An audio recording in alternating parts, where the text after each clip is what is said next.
Всем привет, друзья! Мы прошли в прошлой серии игру. Давайте сегодня посмотрим дополнительные материальчики, которые тут у нас остались. Так, мышка, пожалуйста, Блин, мышка не выбирается. Так, коллекционные предметики. Что тут у нас? А у нас тут картины, которые мы находили. Открыточки. Блин, мы какую-то вот одну пропустили картину, кстати. Не нашли. А так мы нашли все. Так что мы молодцы. Так, что тут у нас еще есть? Ух ты, секреты. Так, ну мы тут дофига всего открыли, кстати. Заперто. Так, 1, 2, 3, 4, 5, 6, 7, 8, 9, 10, 11, 12 и 13 у нас открыток закрыто всего лишь. То есть, в принципе, неплохо. Мы почти все нашли, ребята. Почти все открыточки мы нашли. Так, что тут еще есть? Угу, все, да? Ладно. Во, как он тут летает. Так, что тут у нас здесь?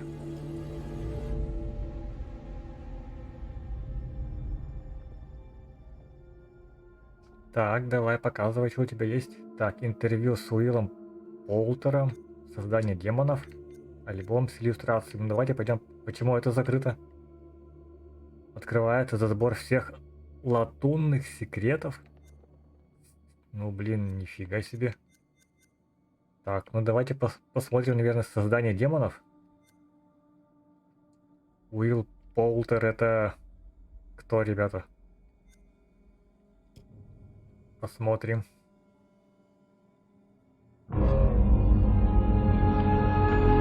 Хотя тут давайте-ка, знаете, что сначала сделаем? Так. Сделаем настроечки.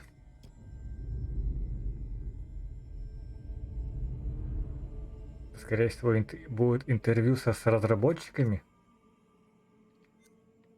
Поэтому давайте включим, наверное, субтитры. Да, включить. Все. Ну, наверное, все, да. И все. Да, примерим это все дело. Применилось? Да, применилось.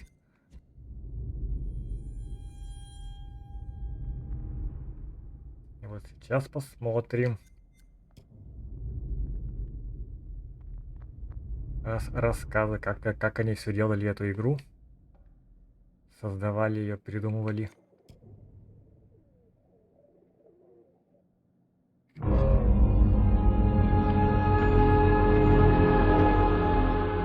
I just saw someone in the woods. Okay, very good. Перевод. We're freaked. Who's there? Whoever you are, this isn't funny at all. The demons are an integral part of the story of Littl Hope. It's the crux of a lot of the things that happen, and that informs a large part of what we're doing. The starting point for each of the demons was the style of execution. They're based on a character that gets killed. That then informs how the character behaves, how it moves, how it sounds, and those are all brought together to give us that convincing, terrifying demon. In order to make convincing demons, you need to ground them in nature. So what we do is we use our understanding of anatomy and our deep understanding of biomechanics and the principles of the way things move and the way things actuate, and we apply this to the demon design. We obviously start with the production design. The production design is a drowned demon. What we need to do then is look for extra reference. We have to look at stuff like autopsies. We'd look at what happens to the skin when it gets exposed to water for a long time. We have to look at creatures from underwater. We look at various types of fish. Loads of images and real-world reference helps, although it's slightly gruesome. This particular demon we're looking at is the one that's been hung. We didn't want to show the whole of this character, and right from the beginning we said, let's focus on the areas which are the most terrifying. And so the overall silhouette of the character was to be like this twisted rope. Her limbs had coiled, and so we were exaggerating the metaphor of this hanging. 1,000 years of being trailed along the ground, it had worn away her feet, the bones being worn down, the nails being broken off. She'd been in pain for a long time. The most key of all of the elements was the face and how we framed that, and that was that broken, twisted neck, one eye remaining, a tear coming out because it's that last remains of her soul. The noose was digging into her neck, and her tongue is actually so bloated and grown that actually became a feature for us in the game, that tongue actually becomes a grapple to get hold of some of the characters. To animate a demon, we would start with looking at how they walk or move forward. Some of them are dragging themselves, and then also how they would attack their victims, just flesh out the layout and the choreography of it. Mocap is a big help. Obviously, it's a lot faster than keyframing from scratch. So we decided to use it as a base for some of them, and then we would layer on top of that all the characteristics that bring them to life, even though they're dead. The Crush Demon in particular was difficult to work with because we weren't able to use motion capture footage, so that is going to be completely hand animated. So that meant we were really starting from scratch.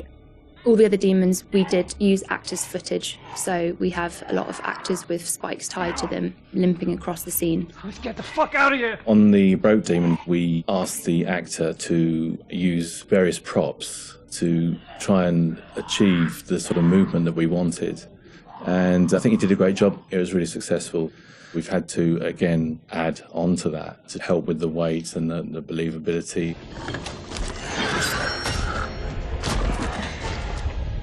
We take our initial cues for the sound of the demons from the visuals, and they look fantastic. But then we have to take the sound of the demons beyond the visuals to give them a really strong otherworldly presence. We need each of the demons to be individually recognisable whilst maintaining that uncomfortable unfamiliarity for the player. What is that thing? So at distance you might hear the chains clanking or the vocal screams. But when you get close up to the demons, you hear lots of detail, the cracking of skin, the creak of the chains, the breaths or the sound of the icky vomit. We really want the player to feel the breath through the sound of the demon on their face. Angela, no! When we're thinking about the camera work for the demons, one thing that was really at the forefront of my mind was trying not to show too much, trying not to lose all restraint, and I think that's a really easy trap to fall into with CG in general, and especially with games that you've got all these monsters that you've built and you've spent a lot of time working on, and it's really easy just to go straight to putting everything on screen. But thinking back to some classic horrors, classic monster movies, a lot of times there the directors had to use a lot of restraint and just show little bits and pieces because they didn't have that kind of budget or that kind of effect to really make it convincing. And there's something about that I really like, that I wanted to bring back to Littl Hope. So when I was directing the camera team, I asked them to show little bits, little glimpses, a clawed hand here, a shadow on the wall there, the chains rattling, whatever the key characteristics were of that demon. The interesting thing with that is that I think sometimes your imagination as a viewer fills in the blanks in a far more terrifying way than we really could. So we tried to build up that suspense, working up to this big reveal where you finally see full on in the light this thing that's been hunting you down in all its gross, horrific glory. With the demon scenes, lighting definitely had a key part to play as well. It had to work complementary to what we wanted to do with the cameras, but also there's some specific things you can do with lighting that really lent itself to this task. So one of the big ones was the use of silhouettes. The demons have really interesting form and really interesting shapes. They're very unusual, you know, these humanoid creatures all distorted, and we wanted to use that without revealing too much. So quite often we tried to use backlighting, or the fog that's present all through Littl Hope is a really useful tool for silhouettes, as you can have this nice separation with a brighter background and then have the creature dark in the foreground. It was a nice way to make them feel even more gross than they really were. The Littl Hope narrative is extremely multi-layered, and the demons not only represent the tortured souls of the characters, but they also represent the psychological trauma that humans can obtain through witnessing traumatic events. So when the game opens in the prologue and the main character is witnessing these traumatic events, we underscore this with really strong male Gregorian choir, which we use later in the game when the demons are attacking to really strengthen and reference that psychological trauma with the tormented souls of the characters. Run! Now! The broken demon's the most terrifying because of the way it moves. It's really unsettling because you can't anticipate where it's going to go next. All the limbs are breaking and it's all moving in a really erratic way. So if you were to try and escape from it, you wouldn't know where to go because it might go there or it might go over here. So that's the most terrifying in terms of unpredictability, I suppose, and having a deep effect on your psyche. Interestingly, when you work at Supermassive, you get immune to horror. That's one thing I've definitely noticed. The powers of horror somehow get lost in me every time I'm watching a horror movie. I don't get so scared anymore just because I see this stuff every day. But doing those demon scenes, I must admit, even watching them back as they were work in progress, it was always like fairly distressing and fairly horrific. So hopefully some of that comes across in the experience for the player too.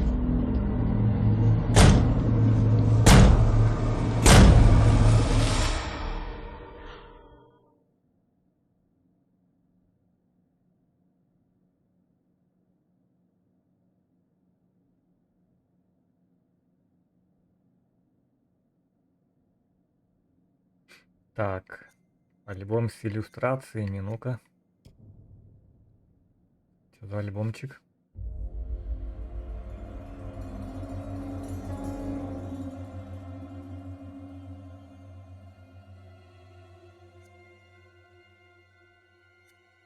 О, концепт и игра, да? Дом в колониальном стиле. Но, блин, концепт как-то красивее, по-моему, смотрится. Интерьер 70-х годов. Угу.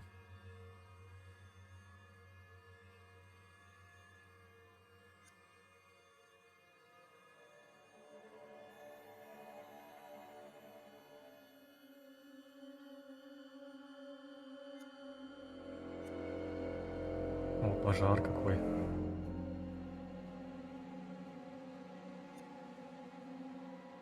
Кладбище.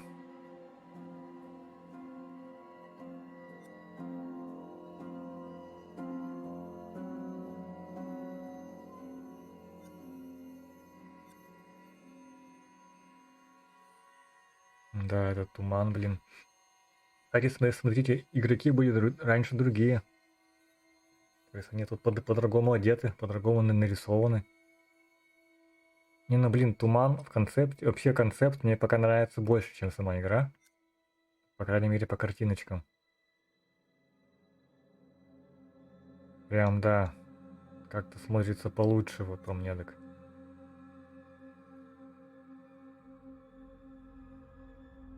Чучелка, блин.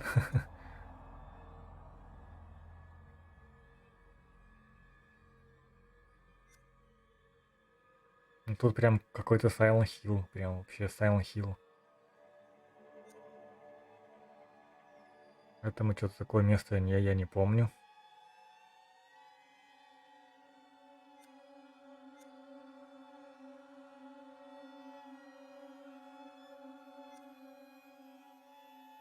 Полицейский участок вообще другой, да?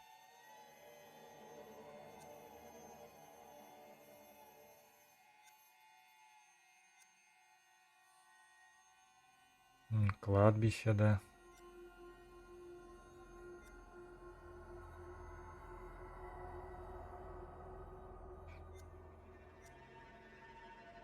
А это вот тот музей. Нет, ну блин, концепты смотрятся явно получше, как-то поинтереснее. Тут в игре как-то все такое бледное, везде этот туман.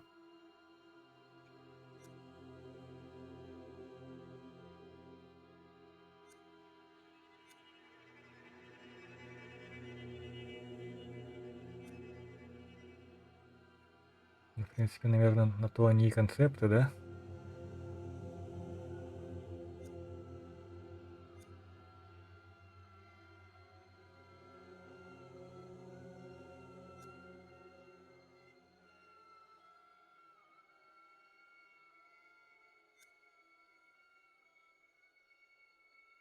Да, жестоко оказывать через раздавливание. Это, конечно, вообще...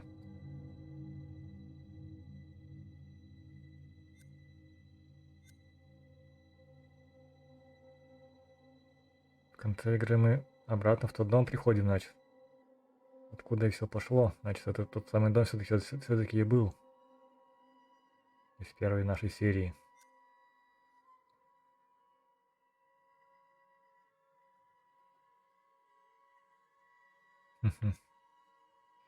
Так, а это детали, да? На наших персонажах. Всякие брошки, сережки. Ну вот, конечно, да, клево сделано. Внимание к таким мелочам.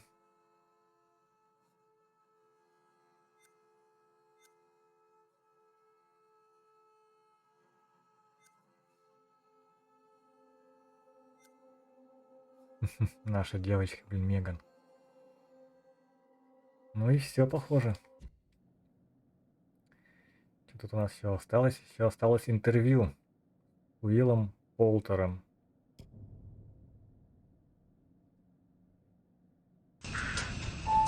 Ну да, это тот самый парень.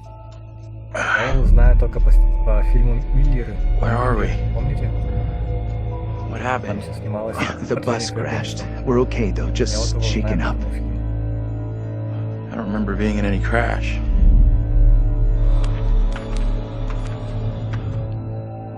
Well, here we are on set of Lиттл Хоуп, part of the Dark Pictures Anthology. Tell me about the characters you play in the game. Yeah, very exciting. I play Andrew, who is a student on this trip to the town of Lиттл Хоуп. You know this place? No. I mean, I don't think so. I also play Anthony and I play Abraham, all existing at different time periods in different places.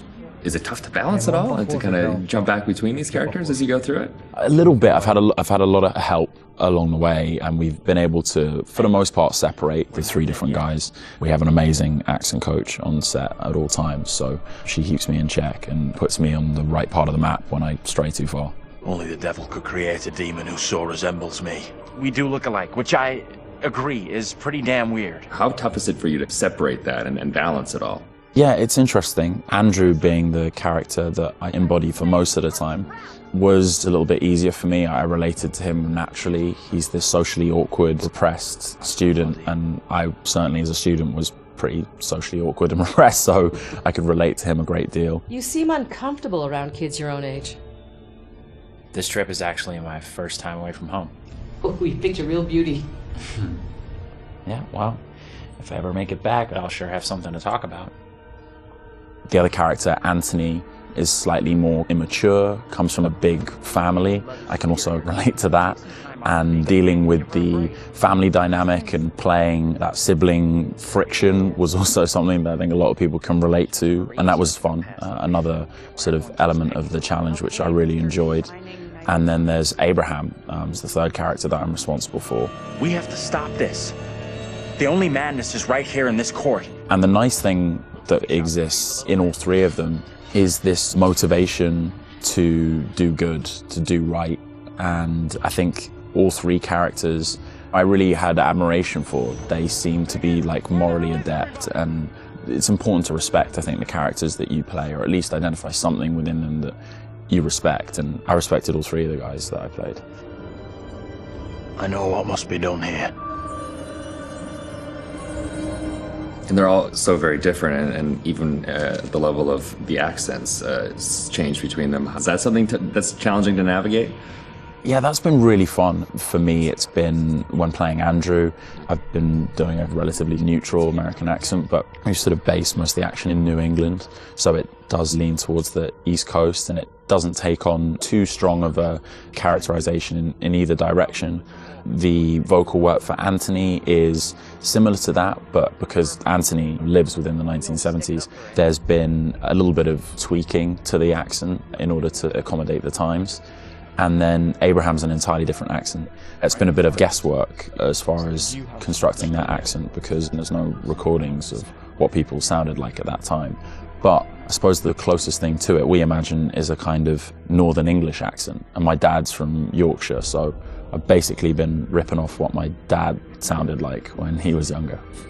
She talked in this really weird accent. Was that even American? And also with the process itself is a huge, like a learning curve, like you say, with the performance capture. What's the process been like for you? Have you been able to adapt? Do you feel at home now wearing the helmet and Yeah, it's funny. I mean, it presents a whole host of challenges. It can get a little uncomfortable. Okay. After a while, it can get a little uncomfortable. You never forget the first time you go for a Wii wearing that headset, thinking, am I on some sort of screen somewhere in the studio right now? Can people see me Wiiing? But you soon get used to the headset and the pack that you're wearing. And I think the best thing you can do is try and remove that from the equation entirely and just make it about looking at the person opposite you. Some of the more physical stuff is challenging because if you do want to move around and you do want to add a physical performance to whatever facial, emotional things that are being captured, you have to be careful that the sound isn't being compromised because of your movements. But, you know, in lots of ways, it's been quite freeing too. We move at a great pace. There's little repetition over the same thing. There's lots of variation, but little repetition really. And we have an opportunity to move freely about the space pretty much. We're not confined to marks and we don't have to relight every single moment. It's go, go, go. It's been 100 miles per hour and I've loved the intensity of it. It's been great. But we're looking for our bus driver. What? Have you seen him? Yeah, that's funny. What's up with the fog outside? It's pretty weird. Sure is a thick one tonight. Actually, it's so thick it's stopping us from leaving. Yeah, I know that feeling. You're, trapped here too, then? I'm good. It's a whole different pace, I feel, than what you normally when you're setting up a scene and you shoot front to back, and then now it's kind of like you're just jumping in and you're just like stop, start, stop, start. It must be kind of refreshing in a way. 100%, yeah. You can start in the morning and by lunch you've died and come back to life 4 or 5 times, whereas on a film set you would have had to shoot for several weeks to get that material. So you do blast through a ton of content. Run! Get the hell out of there! Look out! Yeah, it's gonna be really cool to see yourself in a video game. It's gonna be an incredible experience too. And then now your friends and family members can like play you in a game. That must be a whole weird feeling. Yeah, that is really weird. It's strange enough seeing my face on screen in anything, but you're really mad and exciting, I guess, to think about being in a video game. I guess that's like a little kid's dream in lots of ways, so I feel very lucky. It's incredible. Your friends are gonna call you, but like, I killed you. Yeah, I killed you 3 times. They're like, good to speak to you too, bud. Yeah, thanks for the call. Would you confront your fears or would you run away? I want to say confront my fears. After this experience, I would confront my fears. Maybe previously I would have run away.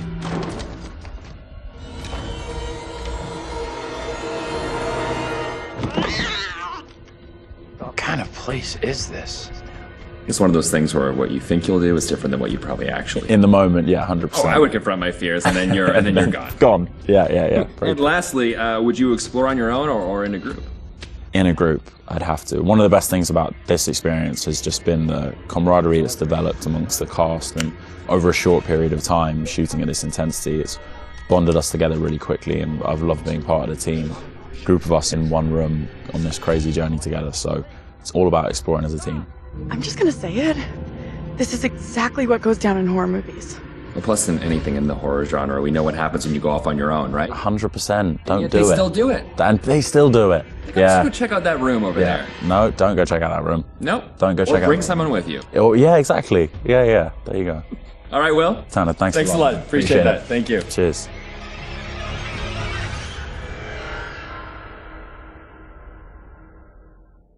Ну вот, посмотрели интервью. А как бы вы, ребята, решились бы так в одиночку пойти куда-нибудь ночью? Так, ну в принципе мы проверили все, что у нас открыто. Больше у нас ничего нету. Антология, какая, что за антология? А, это вот первая часть. Первую часть мы, ребята, проходили. Так, кто не смотрел, заходите в плейлисты, там она есть. Так что первую часть мы прошли. Это мы прошли только что. Давайте посмотрим трейлер. Кто не смотрел, будет такая заманушка. Ну, рекомендую посмотреть. Она у нас в плейлистах есть, так что вперед. Connie, this is Alex. Is everybody on board and ready to go?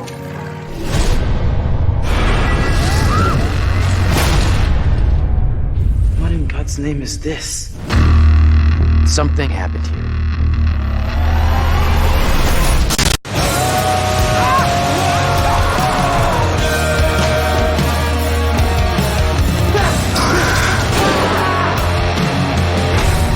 Romance of Medan.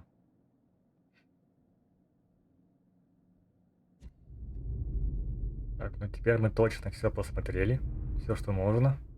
Все, что открыто. Давайте закончим на этом. Ссылочка на плейлист будет в описании под видео. Ставьте, ребята, лайки, комментируйте, советуйте канал друзьям. Пусть тоже вступают и подписываются на канал. Вступайте в группу ВКонтакте. Ссылка будет в описании под видео.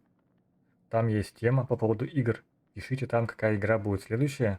Пообсуждаем, решим, пройдем. Нажимайте колокольчик, там делайте все уведомления, потому что оповещения не приходят иногда. Так что это важный момент, чтобы вы знали, когда у нас стрим, когда у нас новое видео вышло. Заходите в плейлисты, еще раз говорю, там много всего интересного, что вы не смотрели еще. На комментарии, если что, под видосиками я всегда отвечаю, так что пишите.